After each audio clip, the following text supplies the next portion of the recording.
Hi, and welcome to History's a Blast. This episode concludes our July 2021 Meriwether Goes North series with a visit to a little-known but historically important piece of Pennsylvania's rural landscape. We started this trip with a day taking in the beauty of Pennsylvania's Grand Canyon, followed by a rainy day visit to the Elliott Ness Museum in Coudersport.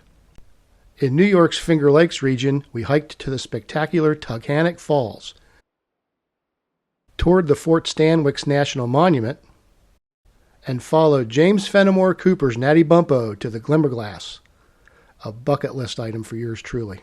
Now, we're back in Pennsylvania to visit the Austin Dam Memorial Park, deep in the forested mountains of the Keystone State's northern tier, Potter County.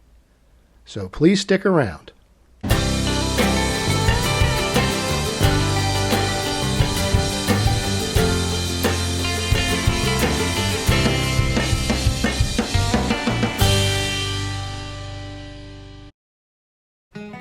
Austin, Pennsylvania was the victim of a catastrophic dam failure in 1911.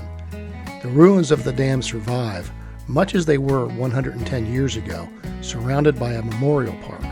The park is about 15 miles south of the Potter County seat Coudersport and a mile north of Austin, on State Route 872. Now here we're approaching the town from the west on Route 607. Pictures of the aftermath in the Library of Congress collection bear stark contrast to the scene that greeted us.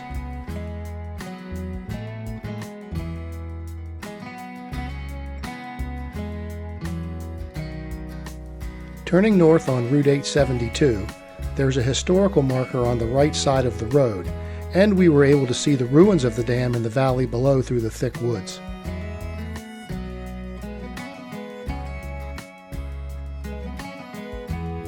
Not much farther along, the turnoff to the memorial park is clearly marked.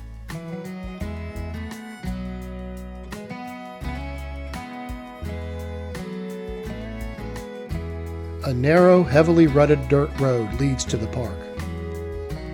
And on the way in, there's a pullover and a trailhead at a viewpoint overlooking the dam site. Now, the day we recorded these driving scenes, on the outbound leg of our camping trip, was one of scattered, heavy downpours. And we arrived to find the place crowded with vendors trying to set up in the rain and mud for an annual arts, crafts, and music festival. So we decided to come back on our return leg when the weather might be better. And as luck would have it, we did have sunny skies. The park is managed by the Austin Dam Memorial Association, formed in 1994 to create a recreational park focused on preserving local history and memorializing the victims of the disaster that occurred here on September 30th, 1911. And there's a link to their website below. An open-air pavilion holds displays, mostly old photographs, documenting the disaster. If you do visit, please make a donation. We're sure the association will appreciate it.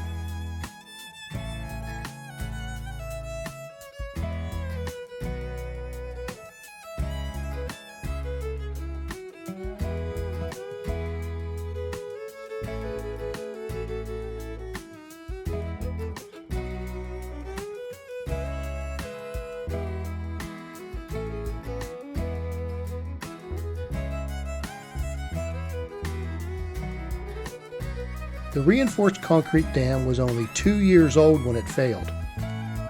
In 1909, the Bayless Paper Company built it to impound the watershed of Freeman Run, about 35 square miles, to supply water for its pulp and paper mill. It was over 500 feet long and 50 feet high, and it had serious flaws due to cost-cutting measures taken by the contracted engineer under pressure from the owner.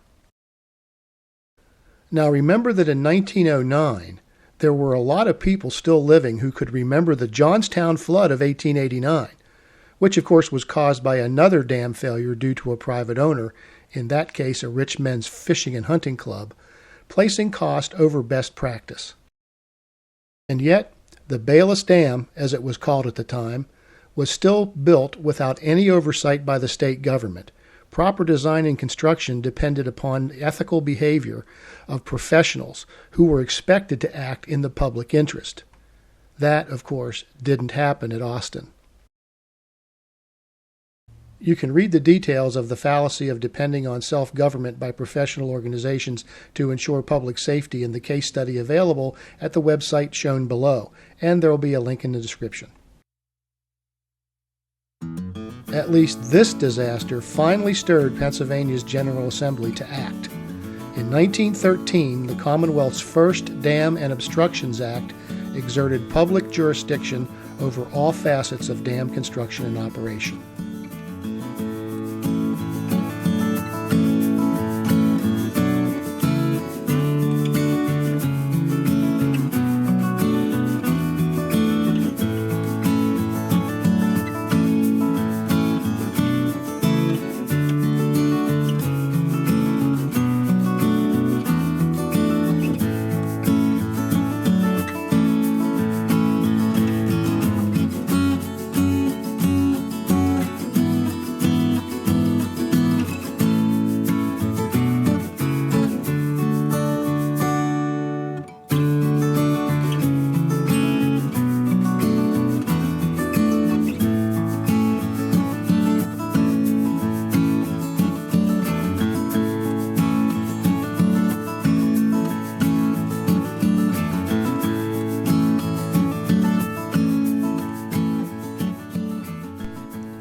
The association maintains a small 8-site campground, but the rough road leading to the area makes access to it problematic for RVs larger than camper vans or small trailers, and in fact rig size is limited to 20 feet on the website, which is shown below and will be a link. The sites are fairly level, natural surface. Communal water spigots are available and porta-potty toilets are provided, but water and toilets are seasonal. It's dry camping during the cold weather months. Now the Hip Camp website says Wi-Fi, showers, and a kitchen are available, and we assume those showers and kitchen are located at or near the enclosed parts of the pavilion.